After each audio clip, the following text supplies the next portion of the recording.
પસંદગી ક્યાં બની રહી છે? કારણ કે શરૂઆતમાં પણ તમે કહ્યું કે બજાર થોડાક અત્યારે સાઇડવેઝ છે, તો લોંગ શોર્ટ અપ્રોચ અપનાવવો જોઈએ, તો ખાસ ક્યાં નજર તમારી?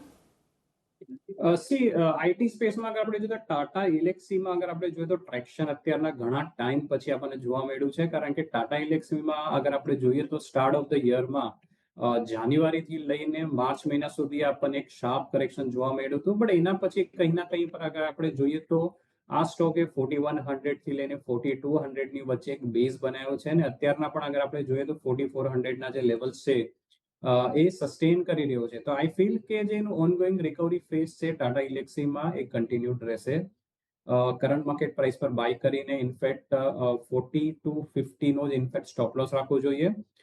અને અપસાઇડની અગર આપણે વાત કરીએ તો ઉપરમાં પોસિબિલિટી છે કે 5000 સુધીની જે એક રિબાઉન્ડ જે છે એ પોસિબલ છે. 5000 સુધીનો ઉછાળો અહીંયાથી ખાસ કરીને ટાટા એલેક્સીની અંદર અપેક્ષિત છે, એટલે એક ટ્રેડિંગ કોલ તરીકે આજે એક સલાહ બનતી દેખાઈ રહી છે. 4250નો સ્ટોપ લોસ અને 5000ના લક્ષ્યાંક માટે તમે અહીંયાથી ટાટા એલેક્સી પર નજર રાખી શકો છો. છેલ્લા 3-4 જે સતત ત્રીજો દિવસ છે કે જ્યારે આઈટી સ્ટોક્સ આપણને સારું પરફોર્મ કરતા દેખાઈ રહ્યા છે, એમાં ટાટા એલેક્સી તમારે આજના દિવસે ખાસ ફોકસમાં રાખવાનો છે. પરંતુ જો આજે